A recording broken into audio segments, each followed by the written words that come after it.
Anke Herrmann is a multi passionate coach and online tech expert, helping passion driven coaches and experts who feel overworked and underpaid make more without working more or outsourcing the work they love. She's the creator of Soul Touched by Dogs, a podcast, virtual events, and community platform to celebrate the human canine connection and advocate for holistic approaches to canine health and education. She's also the author of the book Taming the Tech Monster and is proudly owned by two dogs. So let's get into my chat with Anke Herrmann. Welcome back to another episode of the Off Leash podcast, a podcast for dinkwads. You just heard our guest intro earlier, but I have with me today Anke Herrmann, and she and I met actually through LinkedIn, and we have a shared passion for our dog. So I'm really excited to get to talk to you today. Welcome, Anke. Thanks so much for having me. I'm excited to be here. If you're listening to this, you can't see us, but talk to me about the picture behind you. Let's just start with that. Yeah, that's my four dogs. At the top, there's Leo and Kai. Both of those have crossed the bridge now. So Leo's gone 3 years now, and Kai passed a couple of months ago. And these two girls, they are the pack now. So there's Ada, she's 10, and there's Goofball Leia, who I always look at as a puppy, but she's a Spanish Mastiff, so she's big. She's gonna be 2 years in end of August. So she's a big. If you see her, she looks like a horse, and I always see the little bundle of puppy cuteness that arrived. So how you have it with kids as well. Like you always see them as a little, although she's much bigger now. So they're the two girls that I have now. Yeah, I don't have as big of dogs as that with my Bernese, but I love the big dogs. They're my favorite. So you and I bonded over, and we've talked in the past about feeding our dogs like real food. And so I want to get your backstory. I know that you also started out feeding kibble and then made the transition as you started to see changes in your own dogs. So can you talk a little bit about that? Yeah, no, totally. It's like, see, that's why I think we really kind of bonded on that level because I'm super passionate about that. Not to the extent that you actually really like focus in on that topic, but boy, the first dog, Leo, my first dog, and I found him in the street. So no rescue, not even a rescue. Like he didn't even make it into a shelter. It was just like a lonely little puppy in the streets of Granada. And so I'd always wanted a dog, but never really had one of my own. And so there I was. I don't know. What do you feed a dog? So I went to the vet, had him checked out, and the vet goes, yeah, no, you have to feed. Look, our special expensive kibble, and don't give him anything else. He needs for his growth, and really almost fear mongering. Like it was the sense if you feed him anything else, it'll be your fault if he gets sick. That's almost the message came across. So I diligently bought the expensive kibble and found pretty soon that he had little skin rashes, and it'd be the hair off, and he'd be licking. He'd pull several times a day, and he was a picky eater. There was literally, you almost had to convince him to eat. It was almost like, oh my God, he's eaten his bowl. That was like an achievement. And I didn't, see, the thing is, I didn't know whether that was normal or not. Right. So that was still like, well, that's good, but I didn't know until in my quest to be a good dog mom, researched all over the place and came across an ebook that was written by a guy in the States who'd lost his dog to some kind of cancer at 4 years of age. And he started digging into, he says, well, that's not right. Something's wrong. What's going on here? And he started digging. And so I got this book that basically said, well, the one big thing that's changed since dogs effortlessly reach 20 years and over is what we feed them, right? And he said, well, don't be fooled by the pretty picture on the front of the packet. Read the ingredients. And here's what that means. If it says 4% of chicken byproducts, don't think that's the chicken breast, right? And so that book really set my head straight. And I started looking at the back and the ingredient list of my expensive kibble. And I was appalled. I thought, like, I can't believe it, right? And so I thought, well, that's the last of this. And I literally went and started buying like minced meat and just making stuff. Like, just make sure, well, okay, this way there will be no spices and no sugar and no salt, no whatever. And yeah, and it took like literally a couple of days. Like it looked literally a matter of a handful of days where his digestion smoothed out. He smelled better. The skin stuff cleared up, and he never had a problem with that. And all of a sudden, my picky little Leo, my picky eater, was like he would gobble down his food. He turned into quite a foodie to the point that I had to watch it because so there was literally, and you could really tell then that it was basically obviously he didn't feel well with what he was eating. And that's the only reason he wasn't interested in food, because the moment he had real food, he was very much interested in food. And so literally I've kind of never looked back. And so the young, like the puppy, like she's never had kibble. Like she doesn't even know what that is. And I mean, it makes sense, right? I mean, from a logical standpoint, we don't want to eat the same thing every single day. And so our dogs don't want to either. And I noticed the same thing in mine. I put the bowl down and they'd look up at me like, again, like the thing.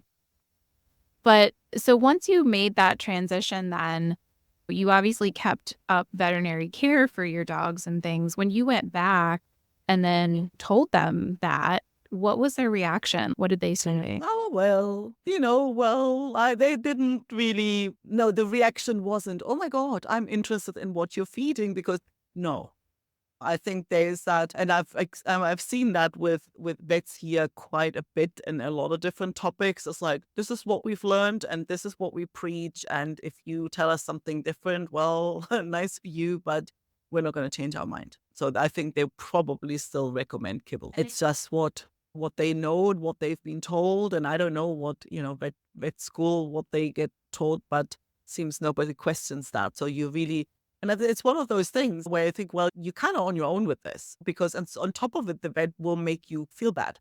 Because that's the thing. They're not going like, oh, well, they will just go, well, but human food isn't as if I'm giving them leftover pizza or something, right? So but they try and make you feel as if you're actually putting your dog at risk. So you really have to, yeah, I think be quite assertive and go and really kind of study up yourself to know for sure that what you're doing is the right thing, because the vet's not going to confirm what you're doing. And I think that's so important to remind people of is you do have to do your research on feeding this way, right? Like you can't just, I mean, you can start with putting some ground beef in a bowl and just seeing if your dog will eat it to start. But then you really do need to make sure you're educating yourself about what is balanced. Are they getting all the vitamins and minerals they need from the food that they're getting? I have some vet friends and I understand from their standpoint, like, not everybody is going to actually do what we have done and really educate ourselves about making balanced meals for our dogs. But on the other hand, I do think, and I don't know how you feel about it, I do wish that vets themselves would take some of that education that they get and actually help the owners to learn some of this, even if they just make small, simple changes. And if they don't want to do raw food, maybe just do cooked food and just add some of these things in. I don't know how you feel about that, but I feel like it would really make a big difference in, how healthy our dogs are while they're living, and then also to extend that lifespan.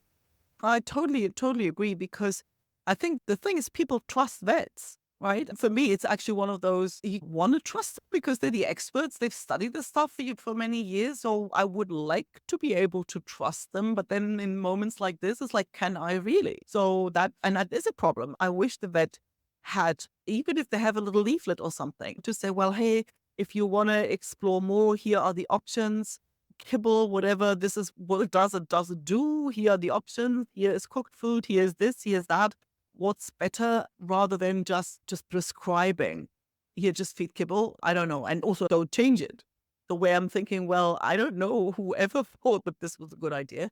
But I definitely wish, and I think, because that's the thing, if it comes recommended from the vet, like I think people would be more likely to actually do something about it. Now, do your friends and the people around you, have they noticed you feeding your dogs this way? Or do you talk about it with other people, or do you keep it to yourself? Because I know some people can get really defensive about it. Well, I'm probably not the person who will bring up the topic. I'm not sort of a bump some into something. So when you feed your dog, that's probably not a conversation I'll have. But when people comment, and it happens quite a lot, when people go, oh my God, I can't believe this one. Like she's 10 years old, or Leo when he was like 16. People go, oh my God, like, what do you like? People would say, like, what do you feel like? Wow, the coat is amazing. And so if somebody makes a comment like that, then I'll say, well, that's because they don't.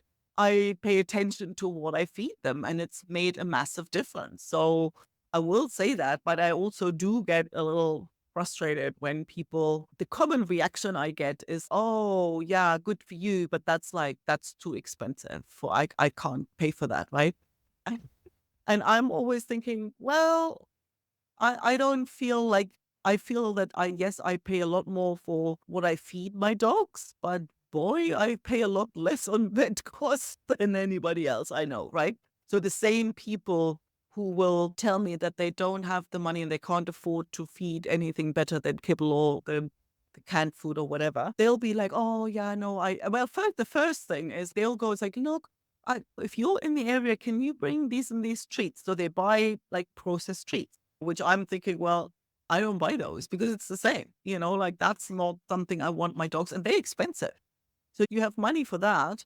And then the other thing is like, oh, well, I had to take the dog to the vet again, right? Because there's a growth and there's this, and they have all kinds of trouble. And I'm thinking, well, I think overall, if you take it all into account, I spend a hell of a lot less money. And even if it was the same or slightly more, I'd still rather spend it on the food that makes my dogs healthy rather than feeding them substandard stuff to then have to compensate with a lot of like supplements and vet costs and all of that. So I think it's like, yeah, you choose where you want to spend your money, and I'd rather spend it on good food. And I think it's the same philosophy that I have for myself as well. Yeah, exactly. And I think a lot of the things that we think of now as dog owners in the modern age as routine, skin allergies and runny poop and cancer and all of this stuff like that, teeth cleanings, dirty teeth, like that was not normal. Even 100 years ago, dogs did not suffer at the rates that they're suffering from those things. You have to take a step back and logically look at it and be like, what's the only thing that's really changed? I mean, and the biggest thing is the nutrition. I love having guests like you on the show that it's not just me telling somebody, it's other people that have experienced the same thing. And it's like, hey, look, our dogs are actually thriving. We're educating ourselves, and you can actually make it work for less than you think you can. Yeah, no, I think it's also when I look at well, kind of close to 20 years since I first had Leo, the options, there's so many more options now. I do remember when I first had him, it was like literally it was kibble, or it was like the tin pog, like the pate kind of stuff. But there wasn't really a lot. And sometimes like my parents, when they'd come from Germany, they'd like the Germans are a lot more advanced in that sort of thing. They were looking in that direction like a lot sooner than this was a thing here. So sometimes when my parents came, they would bring over something like that you could buy frozen and it would last a few days, stuff like that. But I think now there is a lot more options. At least here, it's changed massively. I mean, what I now have, it's like it's actually basically home cooked, but they kind of freeze it, so it's that nice combination because it's still comfortable, and but they have their own little nutritionist, which is really cute. Like they stay on top, like how much are they weighing? When they send you an email, they address it to the dogs, and it's really cute. And so they're like, so how's the puppy, and how much does she weigh now? And send a photo. And so they're very so to take care of the nutrition consciously is much more of a thing now. Like when Leo was little, that was not a thing. I was just literally way out there, and I'm still grateful that I found that book when I found it, because the poor soul, he could have spent most of his life eating stupid kibble. So I'm glad I found it when I did, but there definitely weren't a lot of options. Now there's places for where you can get what you can like raw feed. And so there's places now where you can get this stuff. It wasn't even like 20 years ago, that wasn't even a thing. I think now people have less of an excuse in a sense. Yeah, absolutely. And it's interesting. And I want to go back to your point of Germany and maybe Europe as a whole, like being much more ahead of the States and other places in this. Do you notice, like when you go back home and everything, or even growing up, did you notice that dogs were just fed differently there than here? Well, I can't really compare it like strictly like that. What I do know is that in Germany, people have always almost like respected their dogs a lot more. I can more compare it to Spain, so I don't know what it's like in the States, but like here, people would be a lot more conscious of what they're feeding and how they train. Like they have a lot more, I don't want to say care or love, but yeah, definitely a lot more respect for the dog to take into account what the dog needs. Not just like what's convenient. Yes, that obviously if given two options, I'll go for the more convenient one, but the baseline is must be good nutrition for the dog. And if it happens to be inconvenient for me, well, okay, I'll put up with that. But where I'm thinking like here, it's more sort of the other way around. The main thing is it's convenient. And then, well, if it's also good for the dog, we're lucky. And I think the priority, I would say it's slowly shifting here, but definitely I think Germany is way ahead of that. That's really interesting. It definitely in the States is much more, is it convenient for the owner as opposed to, is it good for the dog? Which, again, I'm not saying people don't love their dogs. They have the best of intentions, but yeah, it's definitely that way here. Now, when you were doing this research as far as how to start feeding your dog this way, what kind of resources did you go to? Was it mostly just the internet? Did you talk to other people that you had found that fed this way? What would you recommend for people wanting to maybe get started feeding raw or homemade?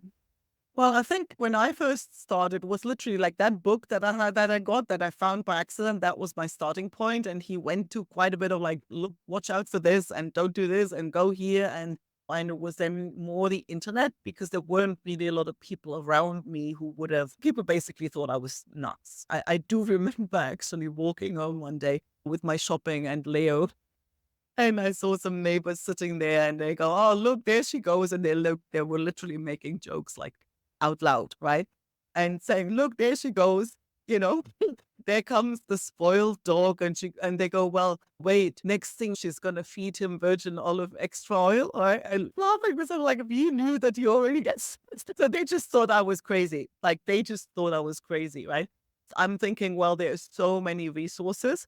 There's people like you literally, dedicating their energy to it and to in providing resources.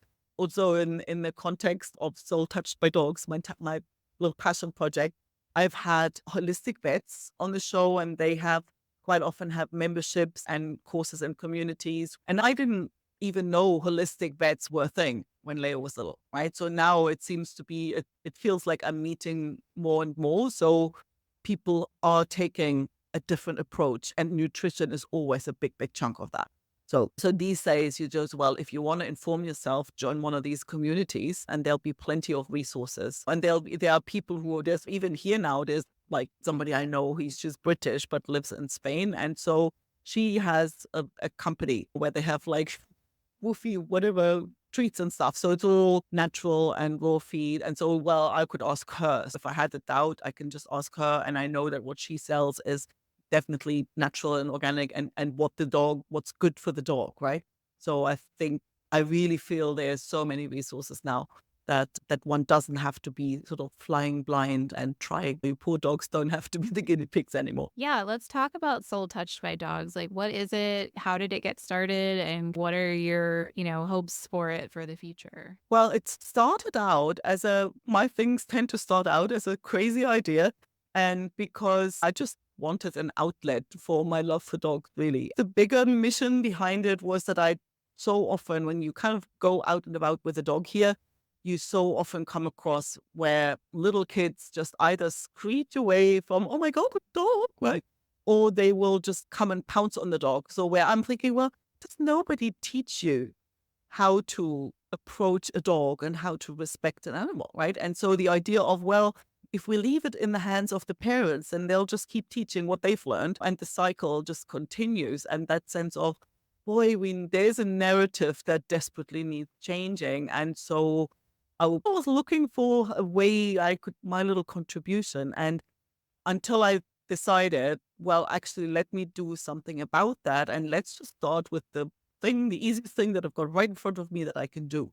And so I started a newsletter. That's how it all started. Let me just start writing and we'll see what comes from it. And then the next idea I had was like, well, I could interview people who do great work for dogs and their people, pawsome humans, I call them.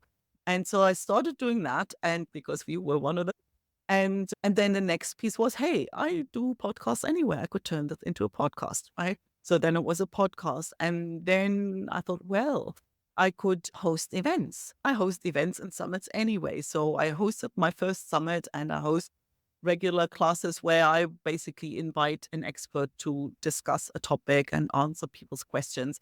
So where this is going, it's turning into a platform where people who look at their dogs as wise souls that deserve respect and care, and they're not tools and they're not toys for the kids, or they're basically beings that have a lot to teach us, and that where I feel it's our responsibility to take the best care that we can. A platform for experts who basically promote that narrative, to give them a stage, and for people who want to learn and who want to educate themselves to have a place to come, like a platform to promote that more holistic approach to doggy well-being and education. And so that's what we'll see where it goes from here. We'll put everything in the show notes, but what's the best way that people can get a hold of you, reach out if they want more information on Soul Touched by Dogs? Yeah, soultouchedbydogs.com is like the place to go, because first thing you see is sign up for the weekly treat. It's a weekly